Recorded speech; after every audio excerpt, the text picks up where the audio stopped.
கடையில வாங்கின கொழுக்கட்டை மாவா இருந்தாலும் நல்லா மெத்துன்னு பல மணி நேரம் ரொம்ப சாஃப்டா இருக்க இந்த டிப்ஸை ஃபாலோ பண்ணி செஞ்சு பாருங்க, பெர்ஃபெக்ட்டா வரும்.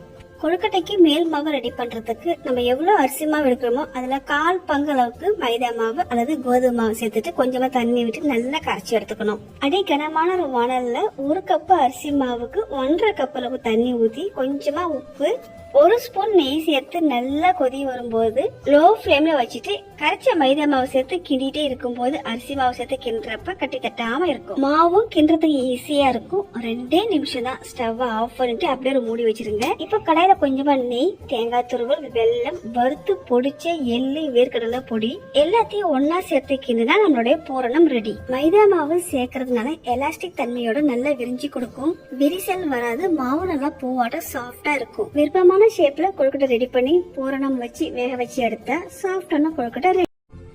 எப்ப கொழுக்கட்டை பண்ணாலும் ஹார்டா வலுக்குன்னு களி மாதிரி வந்துச்சுன்னா இந்த டிப்ஸை ஃபாலோ பண்ணுங்க. பெர்ஃபெக்ட்டா நல்லா மெத்துன்னு சாஃப்டா வரும்.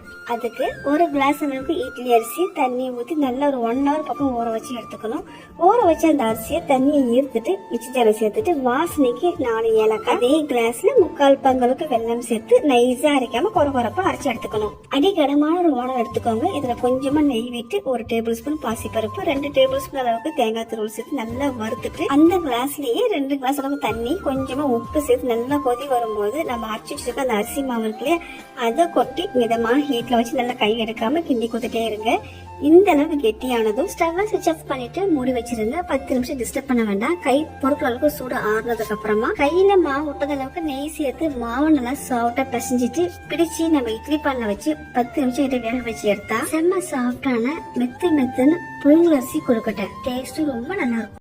விநாயகர் சதுர்த்திக்கு எப்பயும் ஒரே மாதிரியான பூரண கொழுக்கட்டை ரெடி பண்றீங்கன்னா ஒன்ஸ் இந்த மாதிரி ட்ரை பண்ணி பாருங்க. டேஸ்ட் வேற லெவல்ல இருக்கும். இப்ப இந்த கொழுக்கட்டை பண்றதுக்கு கடாயில 1.25 கப் அளவுக்கு தண்ணி சேர்த்துக்கங்க. 1/2 டீஸ்பூன் உப்பு, 1 டீஸ்பூன் நெய் சேர்த்து தண்ணி நல்லா கொதிச்சதும் 1 கப் ராகி மாவு, 1/4 கப் அளவுக்கு பச்சரிசி மாவு சேர்த்து மாவை நல்லா வதக்கி ஒரு பவுலுக்கு மாத்தி ஆறுனதும் சாஃப்டான பதத்துக்கு பிசைஞ்சு வச்சுக்கோங்க.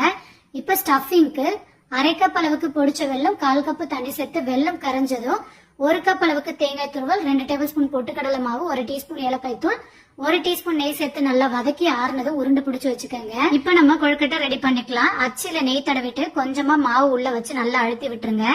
அதுக்கப்புறம் ஸ்டஃபிங் வச்சு நல்லா க்ளோஸ் பண்ணிருங்க. பாருங்க, பாக்குறதுக்கு எவ்வளவு சூப்பரா இருக்குன்னு. வித்தியாசமா இது போல ட்ரை பண்ணி பாருங்க. இப்ப இந்த கொழுக்கட்டையை 10 நிமிஷம் வேக வச்சு எடுத்தீங்கன்னா சூப்பரான ராகி பூரண கொழுக்கட்டை ரெடிங்க. ஒரு முறை விநாயகருக்கு வித்தியாசமா வச்சு படைச்சு பாருங்க. டேஸ்ட் வேற லெவல்ல இருக்கும். பை.